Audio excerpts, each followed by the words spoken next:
Good morning and a very warm welcome to our webinar this morning on the Deep Wind Cluster. My name is Jaya Calder from Highlands and Islands Enterprise, and before I pass over to my colleague Gillian, I'd just like to cover a little bit of how we're going to run this morning's webinar. Although you've come in, you're automatically muted and you can't turn your cameras on, you will hear and see our presenters this morning. Now, there's a couple of ways that we can get you involved. The best way is you'll see a question box, and if you just put in your questions into that box, or comments or observations, then they'll come to me and I'll pass it to our speakers and we'll capture everything. We are recording today's session, but what we do with all our webinars is we share the recordings and also a PDF of the slides, and we normally upload it to the industry website. So please get involved. Use that question box as much as you want, and let's get started. Gillian. Thank you very much, Jaya. Good morning, everybody. My name is Gillian Morrison. I'm from Highlands and Islands Enterprise, and I work in the energy or low carbon team. I also support Paul in the work around the Deep Wind Cluster, which this webinar has been brought to you today by. So we're delighted to have so many of you with us today. And indeed, I think the registrations that we had in advance of this morning just shows the level of interest in the subject that we're going to look at today.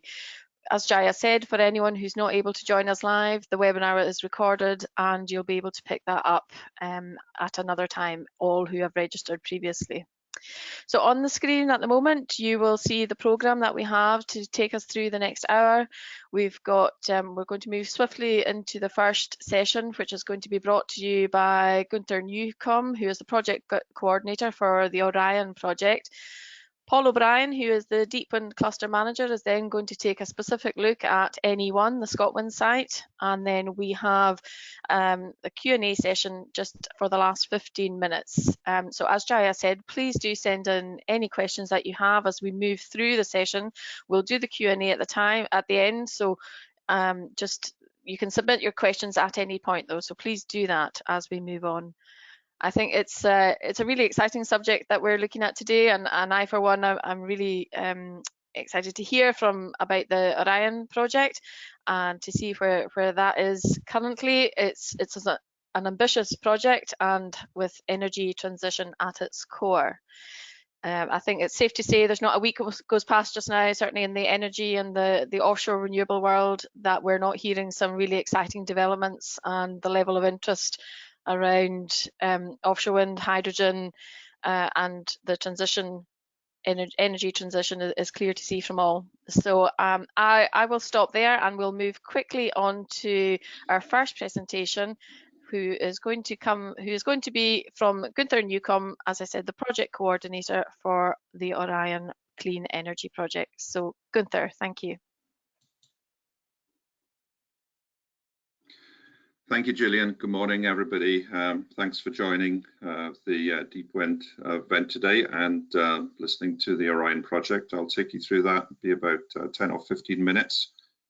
So what is ORION? ORION is a joint program between Shetland Island Council and the Oil and Gas Technology Centre, which was set up in April of last year to look at creating an energy hub in the Shetland region. Also joining in with a team which has been virtual right from the very beginning, because COVID started in April or March of last year, is also HRE, so they're also a part of the team.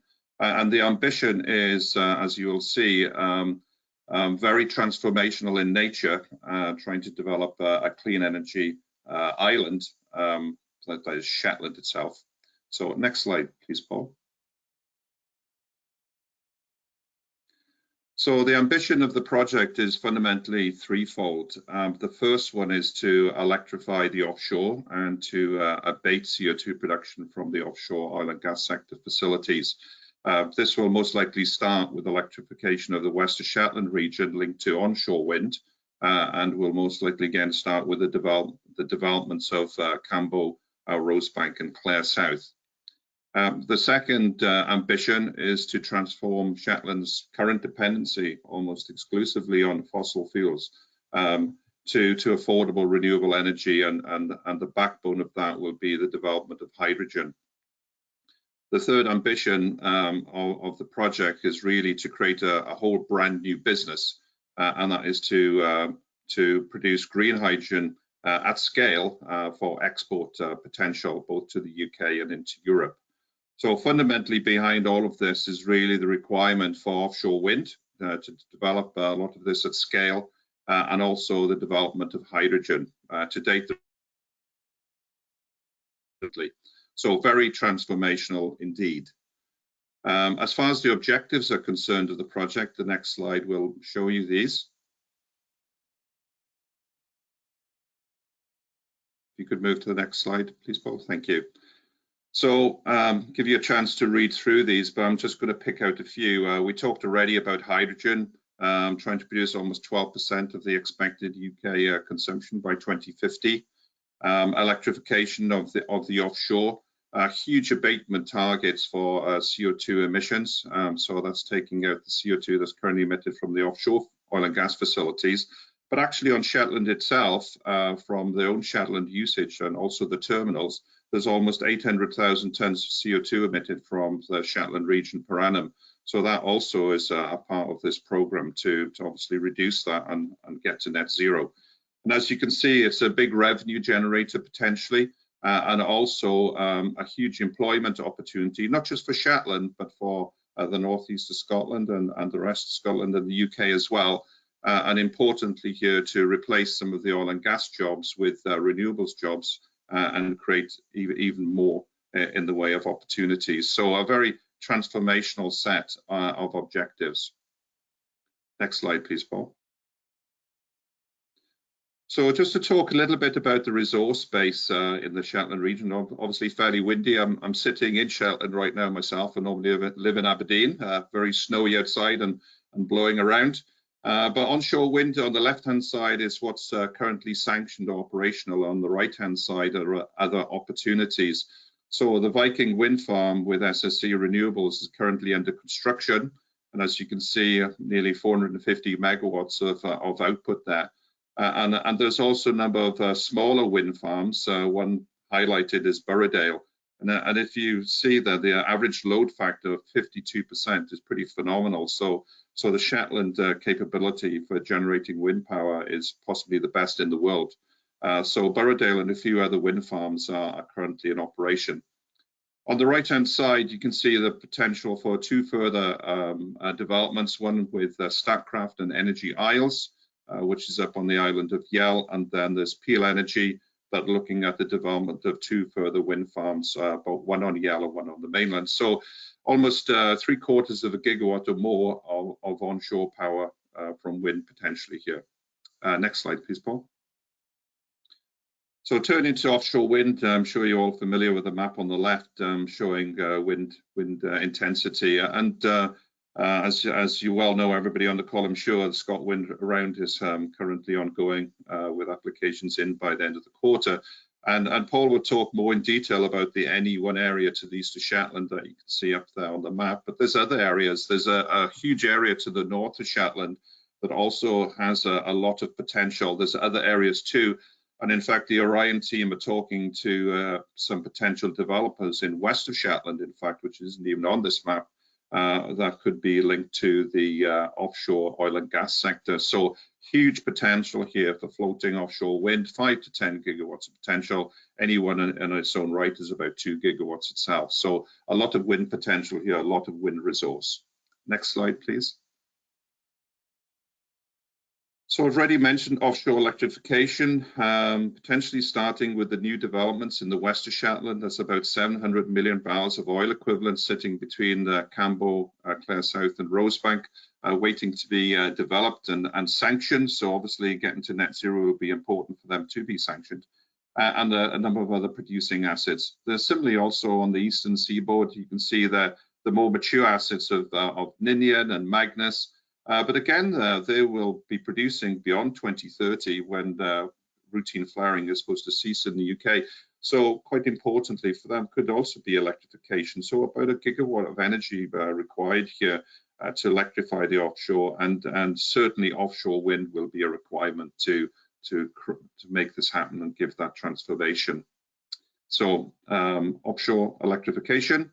Looking at Shetland itself, this sort of flying brick diagram is quite interesting. The bottom sort of lighter green shows the areas where onshore wind will replace the current power stations. You can see on the bottom left-hand side, this is Grimsby and Sullivan Terminal provide power using fossil fuels that will be replaced by wind energy, and a lot of other things could then also be electrified. And then we're looking at creating on Shetland itself hydrogen, starting at small scale, but moving up into quite significant production, up to 60,000 tons for potential use on Shetland alone. And this is to replace the current fossil fuels, which are all imported at high cost. So for Shetland to develop its own fuels is obviously a very good thing for the island to do and get a better cost for their fuel supply.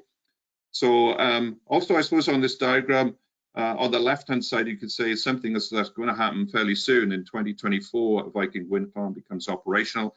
As you move to the right, that's going to take more time. I would say a breaking point would be around 2030 between what's called mainland ferries and possibly fishing fleets. So around there, 2030 plus on the right-hand side. To the left, hopefully, you can do many of these things pre-2030 with a fair wind, and that fair wind needs to be offshore wind, because as you've seen from the previous slides, there's only 0.45 sanction at the moment onshore. You might get some more sanctioned wind, but also you need to supplement this with offshore wind to actually enable all of the fuel requirements to be met on Shetland. So moving to the next slide. So we talked about green hydrogen, but there's also potential for blue hydrogen on Shetland. The Shetland gas plant and Sullivan Terminal, a big industrial site, almost 1,500 acres. Obviously, Shetland gas plant is a gas plant. It won't be producing forever, but it does have gas coming in from the west of Shetland through 2 pipeline systems. There's an industrial site there. There's an export line that is the Surge gas pipeline, where there could be hydrogen blending. There's also potential for tanker export. CO2 production could be stored or used in EOI and Magnus. So you have the ingredients certainly for a blue hydrogen plant on Shetland. Next slide, please, Paul. Already talked quite a bit about green hydrogen. Obviously, offshore wind will be a key enabler to produce green hydrogen at scale. There's certainly an intent to undertake a number of local pilot schemes up to about 4 megawatts. By 2025, that they're operational on Shetland itself, looking at replacing fuel stocks as backup to district heating, and also for power and heating purposes. And interestingly, also you can see in their repurposing, in particular East of Shetland, the government's 10-point plan and also BASE are very keen on repurposing some of the infrastructure in the East of Shetland Basin. So rather than decommissioning everything, repurpose the top sides, produce hydrogen from offshore floating wind. Next slide, please. So port facilities in Shetland, there's a number of ports in Shetland, and there's a lot of experience here in handling of marine vessels, in particular tankers. So if you look at Sullivan, over 40 years of experience of oil and LNG export. Fairly deep water berthing at Sullivan, 25 meters. Also at some of the other ports have got 12 to 14 meters. So a lot of skills here, and certainly the ORION project and SIC have asked on behalf of the ORION project and are part of the government port initiative. So the ports here are quite important, not just for the export of a potential hydrogen product, but also for support to the offshore wind sector. So there's certainly an ambition in Shetland to support that offshore wind industry as it develops, both in assembly and possibly even manufacturing, and certainly operations and maintenance. So a great port facility on Shetland itself. Next slide, please. So a little bit of a vision here of what things could look like. So in the west of Shetland, electrification, as you can see, of a number of facilities and platforms, looking at offshore floating wind farms to the east of Shetland, bringing that electricity to shore, creating then hydrogen, which could be then exported to Europe via tanker or by pipeline down through Surge into St. Fergus. Obviously, local requirements as well. Linkage to the aquaculture industry in Shetland. Oxygen is also a pretty important byproduct of the electrolysis of water, particularly hydrogen and oxygen. And we also have a space center which will send its first rocket up hopefully in about 2 years' time. So quite a sort of ambitious sort of vision here of electrification and hydrogen. Next slide, please. So a number of conclusions here. I think at the very bottom line is offshore wind is really important to the ambition of Orion, certainly to create opportunities at industrial scale. So you can read through these various bullets, and it's pretty important here to look at energy in a very holistic way. So there's a lot of interconnection of these opportunities. Obviously, as I mentioned right up front, there's 3 key ambitions. There's the electrification, there's replacement of fossil fuels on Shetland, and then there's producing green hydrogen at industrial scale. But there are connections between each one of these. They could be looked at as separate projects, but there are connections. So it's far better to look at this as a holistic solution rather than just to pick on, let's do blue hydrogen, or let's just look at offshore wind and an interconnector. It's all about, let's look at this holistically. So that's a very important conclusion here. So what about the project timings, which is the next slide? So a lot of information on the slide, but I think fundamentally on the left-hand side, there's a very important step that the project now needs to take, and that is to undertake a number of feasibility and concept studies that range all the way from electrification, green and blue hydrogen, right through the whole spectrum there, and hopefully get some projects to be developed pre-2025, certainly some green hydrogen pilots. There'll certainly need to be some sanctioning for offshore electrification pre-2025. So hopefully we will certainly get a few of these projects on the road pre-2025. So getting these studies going is a priority for the project itself. Next slide, please. So in summary, a lot of potential here around hydrogen, both blue and green, around electrification. You can read those bullet points on the right. As we step our way through from the partnership all the way down to the very last bullet, which is really very important here, because what Shetland has, it has a workforce that's highly skilled, has lots of experience in the oil and gas sector, which can easily be then transferred to the renewable sector. It has port facilities where there's been great experience of exporting oil and gas, obviously can support the construction of the offshore wind sector, the development of that sector, the maintenance and operations. So a great skilled workforce here. So the intent is to retain jobs and create new jobs, and that's critically important. And I suppose the thing that we really need to make Orion work in the short term is some investment in getting some of those studies done. So we have been applying to the Scottish Government for the ETF funding. SIC have applied to the Islands Growth Fund to get funding for some of the studies. We've been working closely with the supply chain to obviously see if there's some self-help, whether some of those projects could also go for additional funding from a number of different government funds. So getting those funds to get the projects going in the feasibility and concept stage is our short-term priority. But obviously the longer term one is to get investment so that people will put money into the development of both hydrogen and wind in Shetland. So that is certainly the ambition there. So hopefully that provides you with an overview of what Orion is. It's an overarching strategy, basically is what it is, to develop Shetland as the first green energy island in the UK and really create a transformational shift in the oil and gas sector as well. So thank you so much for listening, and happy to take questions later on, I believe. Thank you. Thank you very much for that. That was a lot of information on your slides and in the presentation there, and it's generated a number of questions already. So please do send in any further questions you have as we move through. And as we said previously, the slides and the presentation will be available after the webinar. So we're going to move on now to our next presenter, who will be known to many of you if you've previously attended Deep Wind Cluster webinars. So it's Paul O'Brien, who is the Cluster Manager for Deep Wind. Over to you, Paul. Good morning, everyone. Thanks for joining, and Thanks to Gillian for the introduction.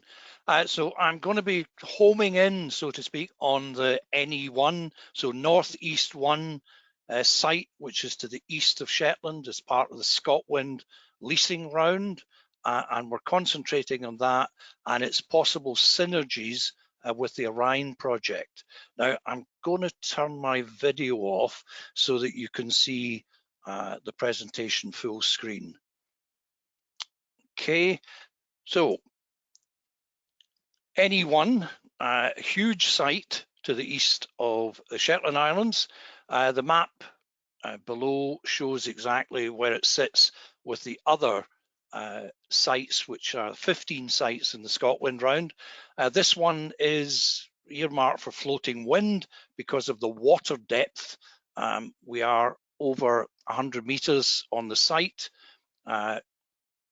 Marine Scotland has estimated that to do 2 gigawatts, 2,000 megawatts of power on this site using floating wind would use up about 50% of that site area. We are waiting on the completion of the ScotWind applications at the end of March, so that's not far off. We do not yet know whether there's anyone on NE1, so hence why we are having this webinar to get the word out there that NE1 actually is probably a unique site for a number of reasons in the ScotWind round.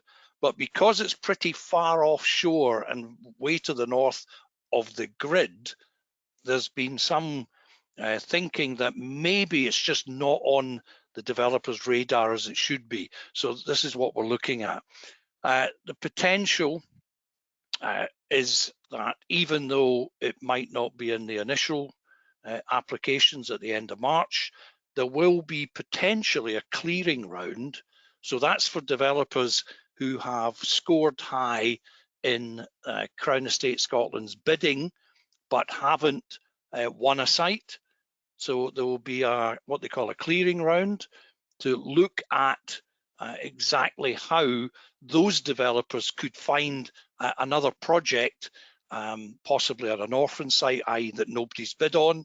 Of the 15, we think NE1 is most likely the orphan site, but we're not sure. So have to bear with us if we're standing on somebody's toes by doing this, but we think it's worth making the effort to bring NE1 to the party, so to speak.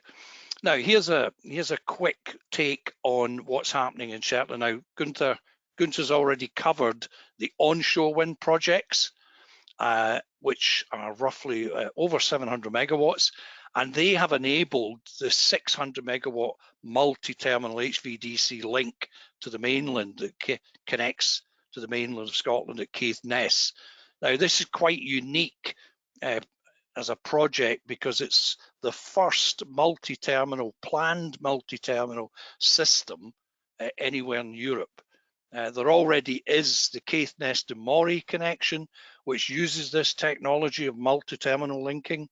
And now, when the Shetland link is built, it will add a further node to that 2-node system at the minute.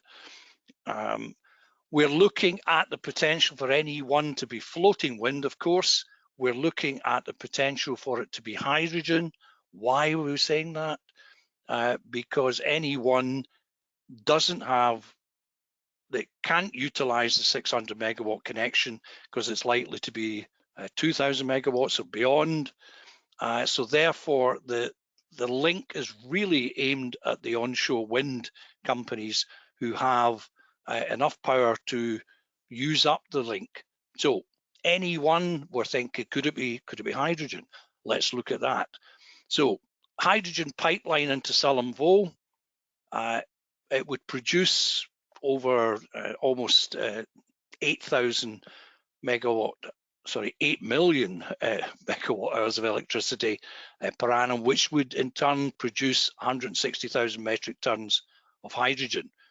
Now, the question is, do you produce the hydrogen offshore and pipe it to shore in a pipeline, or do you put a cable to shore, say into Sullom Voe, and have your electrolyzers based there? Now, that is the question that the industry is actually wrestling with at the moment. Which way round will that happen? So jury's out just now, but we'll discuss some other points about that. I should also point out that this, I'm saying that NE1 is quite unique for a number of reasons. And one of these reasons is that Statkraft have been looking at an HVDC link to Norway. So the Mali link has been on the cards for a while now, but it needed the Shetland link to go in first before Statkraft would make an assessment of whether they would proceed with that. Now that would enable Scotland and Norway to exchange electric power along that system, and we could get hydropower from Norway, and we could get power from wind, onshore wind, offshore wind from Scotland going to Norway. I once called Norway the battery of Europe because of their hydropower and the fact that they could store the hydropower with pump storage, so that they could be the battery for Northern Europe. Well, in this scenario, and including the North Link, North Connect rather, which is another proposed Scotland to Norway link, which is well underway at the moment and should be delivered within the next couple of years, a much larger link. Between the two of those, Scotland could be the charger for that battery. So we'd be the European charger and Norway would be the battery, which is a good mix. We've got the wind power, Norway's got the hydropower. Now, I've mentioned the link, so that's where it's going to go to, down into Caithness. I'll let those of you who are interested in supply of the electrical systems, both the onshore substations, the upgrades, the information is on that slide there. But what I want to home into is what I've mentioned before. The HVDC multi-terminal system is where the industry's heading to create the mesh grid system that's been talked about for offshore wind across Europe. The Denmark islands, the energy islands, the ones off the Netherlands, will require this multi-terminal system, particularly the switching stations, which will be needed to join up different HVDC links and to make the whole thing gel and be controllable. So Scottish and Southern Energy Networks, SSEN, designed this from the start as up to 5 nodes. So at the minute it's got 2, the Caithness to Moray link with 1 at each end. So we're going to add Shetland to that, and the potential then, because it could take up to 5, could potentially look at adding it to the Mali link right at NE1, and NE1 could become part of this system. That would allow you to connect 3 connections, Shetland to NE1, and then NE1 to Norway, and NE1 itself to the substation.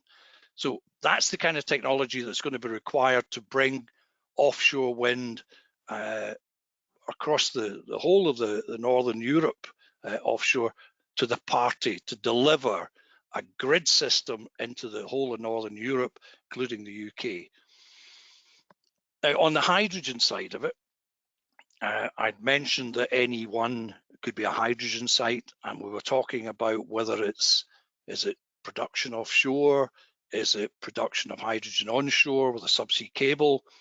Again, this is a question that the industry is looking at closely at the moment. We have members within the cluster, ERM's Dolphin project, which this is an illustration of.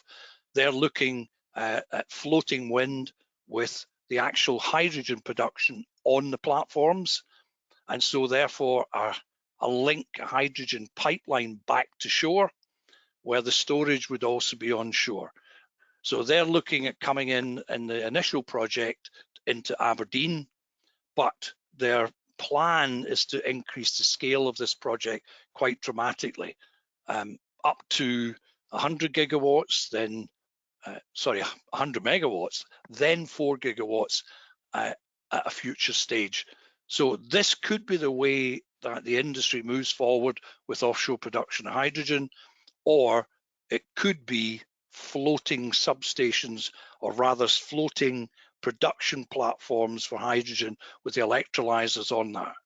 It's very difficult to say right now how it's going to move forward, but we think that large-scale production of hydrogen is going to happen, whether it's done offshore or onshore.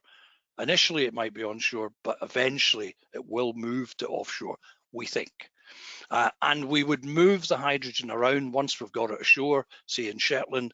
We would look to move it using liquid organic hydrogen carriers, where you charge up a carrier liquid with the hydrogen to move it as a liquid in bulk tankers, very ordinary bulk tankers.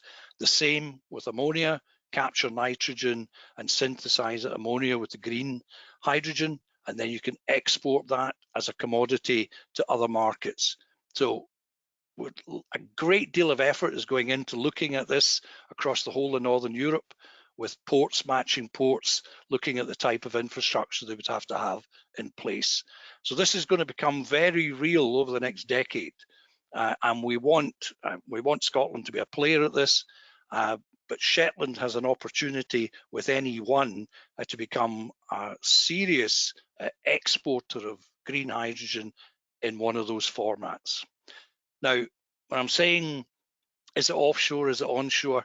Some folk are betting that it's going to be offshore. Siemens Gamesa, Siemens Energy have worked to produce their 14 megawatt, the latest 14 megawatt turbine. They're now looking at how it would become an integrated hydrogen production facility as well. So each turbine would have its own electrolyzer system and would produce hydrogen. So the OEMs, some of them are betting that it's going to be offshore and that they will sell turbines with integrated hydrogen production. Now, again, is that the best way to do it? Is it better to centralize it in an electrolyzer platform just with ordinary wind turbines, or is this the way to go? Again, the market will decide. I think price at some point will be the deciding factor, but the industry is moving on, and we are looking at hydrogen production, whether it's be onshore or offshore rather. So it's not far off is what I'm trying to say here. Now, on Shetland, we've got a lot of land at Sullom Voe. This is a bit of sort of Heath Robertson look at it, looking at what the infrastructure would look like and where it would be onshore. But this just to illustrate that at Sullom Voe, we have some of the infrastructure already available to deliver this, and how you would fit extra plant and systems and storage into this landscape. There is plenty of room at Sullom Voe to do this, and we can tap into the existing infrastructure that's already there. Now, NE1 is a floating wind site, so we have to look at how would that be delivered. You know, can Shetland take a role in helping the industry to deliver this? Because one of the things when the developers look at NE1, they will be thinking, well, how would you deliver the actual project? How would you deliver substation, floating substructures, etc.? How would you get the wind turbines there? It's pretty a long way from the mainland. Here are some of the designs that are involved in floating. Now, a lot of them, they're very large. They need quayside construction, etc. And water depth at the quayside is quite important. Deep wind is pretty unique. That's 5 of our members, but we also have plenty more. So this is all deep wind members who have substructure designs for the industry. Some of them are deployed. Toda Corporation have deployed that machine in Japan and are currently planning another wind farm around about the same site. Some of the others have deployed test machines as well. So again, the jury is out on whether it's going to be TLPs, semi-subs, spars, Whatever the design is, the developers will pay their money and make the choices, but we need to be ready to manufacture whatever design is delivered by the developers. And looking at Shetland, here is an overview of Lerwick. So the port is sort of split into two areas on this map here. I'm just looking at the two sites where I think floating wind can be delivered. So the quaysides at the Greenhead base lend themselves to the assembly of the wind turbines on the floating structures, just because of the water depth there. And the same at Dalesvoe. It could be expanded further. In fact, all of these sites, because of the available land around them, they're not hemmed in by the rest of the Lerwick itself, i.e. the houses or other infrastructure near it. These could be expanded further to host the wind turbines, the towers, the blades, everything that you would need to actually assemble them on the substructures. The substructures themselves, I'm not sure whether they could be assembled in Lerwick, but certainly the quaysides are capable of hosting them because of the water depth. This is Dalesvoe, and the ultra deep water quay is something that would lend itself not just to the decommissioning that it's been designed for, but also for the floating wind industry.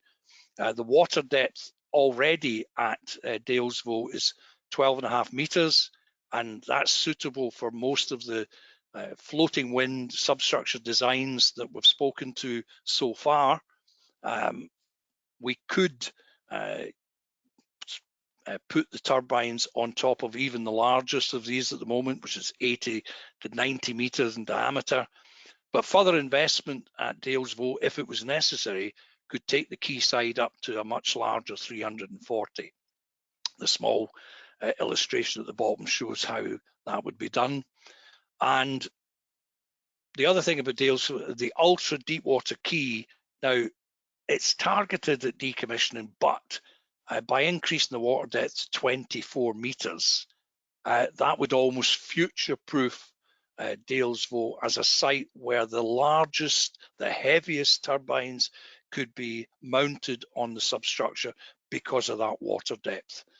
So the infrastructure at Lerwick Port is almost unique in Scotland, and rather than rather than being seen as a faraway site which would be difficult to deliver, actually the infrastructure in Shetland actually makes the project easier to deliver than some of them which are much closer to the mainland and will have issues with infrastructure near them.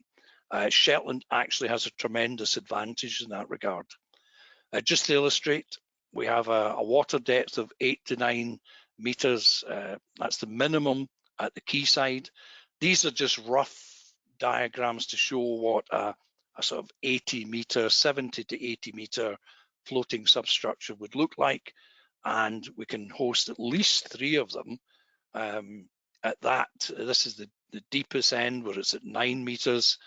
And you can see there that there's space to lay down area for the turbines themselves, the blades, the towers, which could then be built out on top of the substructures. So it actually lends itself to building out any one, and in the future, any other floating projects that would come along for the surrounding Shetland area.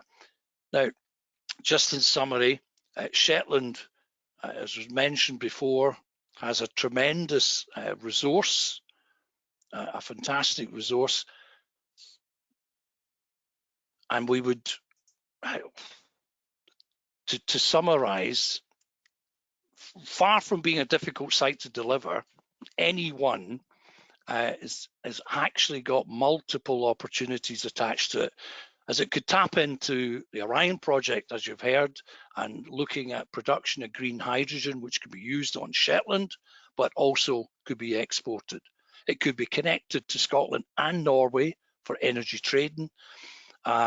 If it's associated electrolyzer plant, whether that be onshore or offshore. It could be powered 24/7 by a mixture of on and offshore wind, along with hydropower from Norway, should the Marley Link be built, and that would give it the potential for a continuous power supply. Shetland would be an energy island surrounded with some of the best wind resources in the world, and with this cutting-edge grid infrastructure, and it could also be a huge source of quantities of green hydrogen. So we don't need to build an energy island, we've already got one. So that's all for me, and I'll hand back to Gillian for the Q&A. Thank you, Paul. I think you ended it very nicely there. We already have our energy island in situ. We don't need to create one. So I think that was a very good point made. Can I invite all the presenters to pop their cameras back on? That would be great. And for the Q&A session, I'm also delighted to say we have Douglas Irvin, who is an executive manager for Future Energy from Shetland Islands Council, joining us. He may not be able to join us visually, you might not be able to see him, but he's definitely here to take any questions and to give some thoughts as to some of the questions that we've had submitted so far. So have we got our presenters? There's Paul, Gunter, great. Okay, and Douglas, I can see you that you're there. So thank you all. So we've had some great questions coming in. I think to start us off, if we can maybe set a bit of context around why the need for continued extraction of fossil fuels, along with looking at future renewable sources. There have been some questions around why are we still looking at essentially oil and gas production when if we look at the net zero and climate change ambitions. So if I could invite a comment from all our presenters just on that overall context as to why this is important to look at these industries existing in parallel. And the follow-on question to that, or related to that, is how long do you see oil being extracted in this way, and the potential for the use of the wind farms to power the rigs? So perhaps Gunter to start. Kick that one off with an oil and gas background. So I suppose if you just look at West of Shetland, that is currently 25% of UK oil and gas production and 50% of future potential resource base, just taking that alone. And in fact, oil and gas is still going to be an important part of the energy mix as we go forward. So if you can obviously then reduce emissions and get them to net zero, then that's ideal. So it's far better to produce your own oil and gas at net zero than to import it from somewhere else, which may well not be at net zero. So I think it's an important part of the energy mix going forward. And on the timing, the West of Shetland, I mean, the Clare field in its own right could be out there till 2050 plus. And if you look at the East of Shetland Basin, there's still some major platforms like Magnus and Ninian that could be there till 2035 plus. So we're talking, still 10, 15, 20, 25 years of oil and gas production and a part of the energy mix for the UK. And if we can get that sector to net zero, that's a great outcome, I think. Great, thank you. Paul, have you got a comment on that side of things? Yes, I know that this is a tough one when you're talking to folk who are wedded to the renewable energy side of things, but you have to think that, as Gunther's mentioned, we are talking about the oil and gas production energy offshore being equivalent to about 3% of the UK's emissions. So if we can electrify the production offshore and decarbonize that, we stand to make tremendous gains in CO2 reduction. And why shouldn't we, put it that way? Great, thank you. And Douglas, from specifically a Shetland perspective, have you have any comments around the energy transition and the need for continued oil and gas production? Well, it's exactly that, Gillian, that it's transition, and there has to be a way to meet the national energy requirement while we're transitioning from. Excellent, thank you. A few questions around both green and blue hydrogen production. Fossil fuels, renewable energy. So there will be a need to use the national resource. Yeah. And we have to use all that until we get to the position where we have the technology to exploit renewable energy to its fullest extent. But we're very keen here in Shetland to move on as fast as we can towards the green end of the spectrum. That's great. So sorry for interrupting there, Douglas. I think either we all lost you for just a couple of seconds there, or perhaps it was just me, but thank you very much for your comments there. I was just going to move on to the differences between both green and blue hydrogen production, and certainly the reference to both being opportunities here, and maybe some further comments around percentages as to where you see both blue and green, and where that might fall on either side. So specifically on Orion, Gunther. Yeah. So to answer the question, I think a lot of focus right now is on green hydrogen.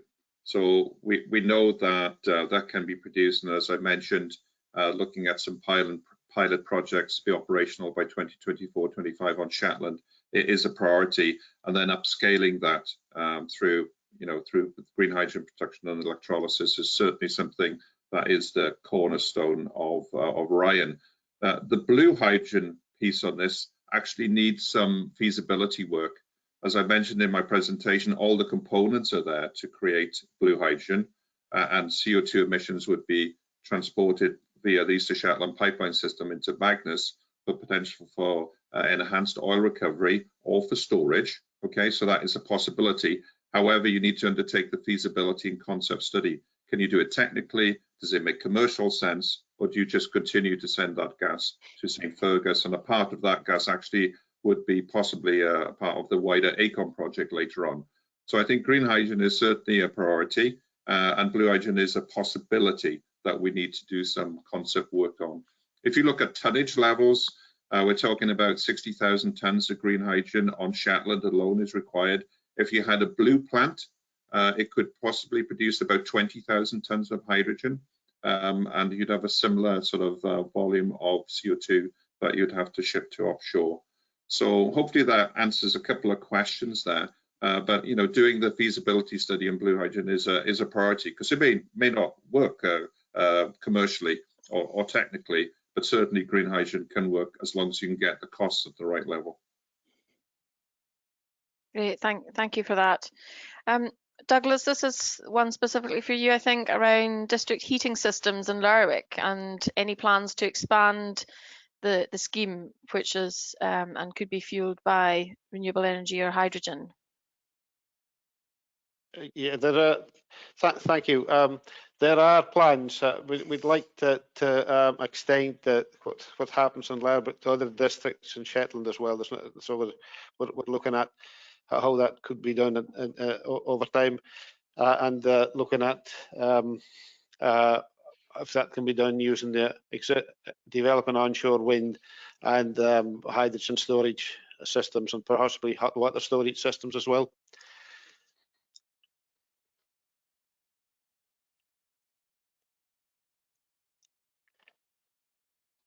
Okay, thank you for that.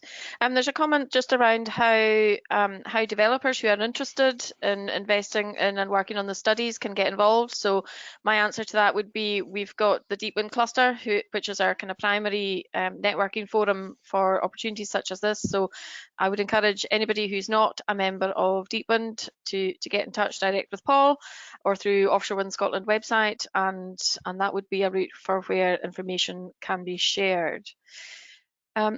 Moving on to another question around, there's been a lot of optimism around the vision and the ambition for the Orion project, and indeed for the NE1 opportunities. And whilst Shetland is in primary position for that, there are other opportunities around Scotland. So maybe some thoughts around what we term as first mover advantage here. Gunther, again, coming to you for this first of all, and maybe Paul as well, just around the, as I say, first mover advantage for the Orion project. I'm not hearing you, Gunther. There we go. I'm unmuted. Pardon me. Orkney already has made some very good steps to produce green hydrogen. Obviously, they're looking at tidal energy in Orkney as well, in Shetland, by the way. So it's part of the ORION project too, is the tidal energy. So Orkney has already made a number of steps. I think where Shetland could be slightly different is that looking at industrial scale production of hydrogen for export. I think that, and looking at real change in transforming the whole of the current fossil fuel requirement on island, which includes, by the way, the fishing fleet, which is a huge consumer of fossil fuels right now. Converting that to hydrogen or hydrogen fuel derivatives is really, really important.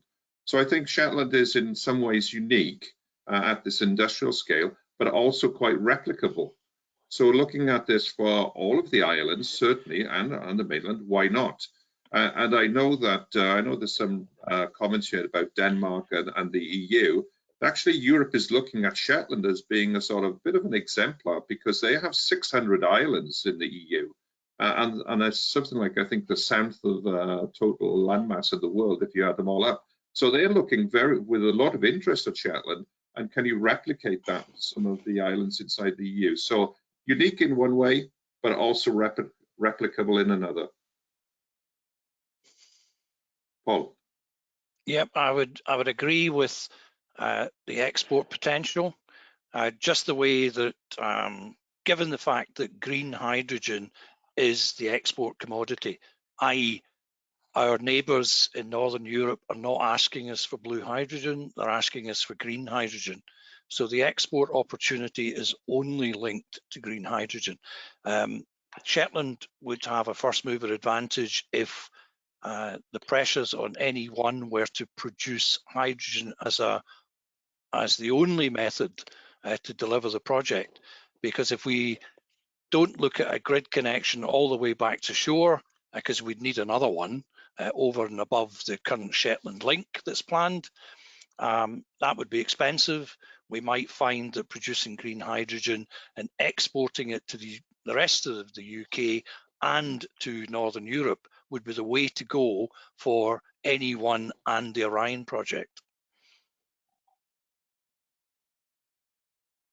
Thank you. Douglas, have Yeah, you if I any could comments just that you'd come like in to make on that? Yeah, it's a good question, and I would just like to emphasise the collaborative opportunities that exist. We're very keen to work along with the Orkney and the Western Isles as part of the Islands deal. We're also very keen to work along with other parts of Scotland that have similar ideas, development ideas. I mean, Shetland is, we're saying it's unique, but it is part of Scotland, and the supply chain is a regional one that links back to Aberdeen. So there's close synergies between Shetland and North East Scotland. And I think I think what's required is the national strategies, energy strategies, to be all inclusive and to look at how areas can collaborate together for the national good. Great, thank you very much, and very opportune of you to mention the collaboration angle, because I think that's where we're going to go next with our questions. So a number of questions around how developers and operators get involved, and also as to when the opportunities for supply chain will be live and the timescales associated with that. And I think we all know from experience the lead-in times that come with these types of projects. So I suppose first of all, this is clearly a collaborative stakeholder engagement kind of process for both ORION and NE1. So just keen to hear some of your thoughts around any challenges that you've encountered to date with that, but also I suppose more positively the opportunities that exist. And what we have seen certainly in offshore wind territory is the need for collaboration. However, competition is still very much at the forefront there, and competition and the cost that the developers reach is clearly very important. So some thoughts around how we work our way along that journey from competition to collaboration, and how we can make that fit best for all. Well, I can touch on one of the things that we need to look at is a fairly high level collaboration, in this case with Norway. The opportunity to link Shetland to both Norway and to the Scottish grid opens up a completely different ball game for Shetland, and particularly if we're looking at the production of electricity or green hydrogen. Collaboration is going to be key to delivering this. I would really like Statkraft to enter this conversation and come and talk to us about the Mali link and whether that's viable now. Do we need to increase the size of it? I think Scotland and Norway have got a lot to talk about, just looking at the potential for Shetland to be the key linkage between the two countries. So that's at top level cooperation. Yeah, I think there's quite a lot of collaboration as well within the supply chain. Certainly the ORION team have talked to many companies, and they certainly work together in a collaborative way to actually undertake some of these studies and also the development. So I think there's, on one hand, there's obviously competition's been set out for the government, and there are questions whether that is the appropriate way. Some people question that, but certainly I do see a lot of collaboration within industry, and certainly working in the ORION project team. People are really trying to help each other across the whole of the industry. So I think collaboration is certainly there. It's a part of this journey. If I could just follow on, Gillian, from the Shetland perspective, I think that the collaboration is fundamental, as is communicating what we're trying to do and understand what others are trying to do in this area. I think we're not going to affect or come anywhere near the climate change targets unless there is national and international collaboration on a lot of these large-scale projects. And if you look at local scale here in Shetland, we encourage quite a lot of collaboration in our supply chain. Our supply chain is trying to work together. I mean, they're setting up a Shetland Net Zero Energy Group so that they can engage better with developments as they appear in Shetland. So there's quite a strong appetite to work together in Shetland to make sure that we can provide the services required. Excellent, thank you very much. I want to just touch potentially finally, as we've got a couple of minutes left, on regulation and any challenges and indeed opportunities, or the way forward for any issues around the regulation for H2 export along the pipeline. So don't know who wants to take that on first. We can mention that some of this work's been done for us by companies like SGN, who are involved in the ACON project on the mainland at St Fergus, the UK gas terminal, Northern Gas Terminal. So they're looking at the potential to put 2% hydrogen into the gas grid. They are also looking at the potential to turn the Aberdeen gas grid to 100% hydrogen. So most of the gas grid companies across the UK are working together. They're collaborating right across the whole of the UK to look at putting up to 20% hydrogen into the gas grid. So this would need legislation change at UK level, but the gas companies are well down the line in making the case that they could add 20% without changing any of the white goods in URI's homes. That project is underway down south at Poole and near Liverpool, and they're expanding it. So on the regulation side, I think the gas companies have a vested interest in making sure that the industry is ready when the production levels are ready to cope with that kind of level of injection into the gas grid. Okay, thank you. Any final comment, Gunther?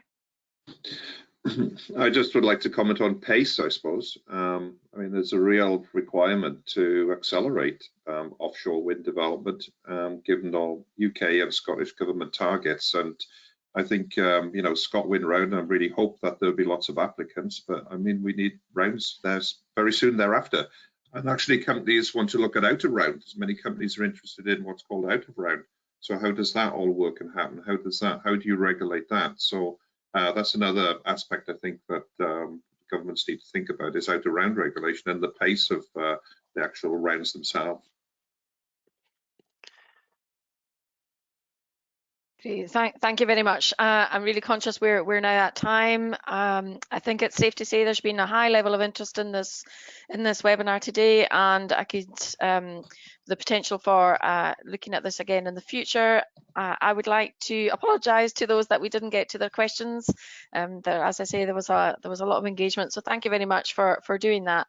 And also thank you to our presenters, to everybody who's joined, and the webinar will be available on the Offshore Wind Scotland website in due course. So on that note, I would say wish you a good day and thank you very much for joining. Thanks, Gillian. Thanks, everyone. Bye now.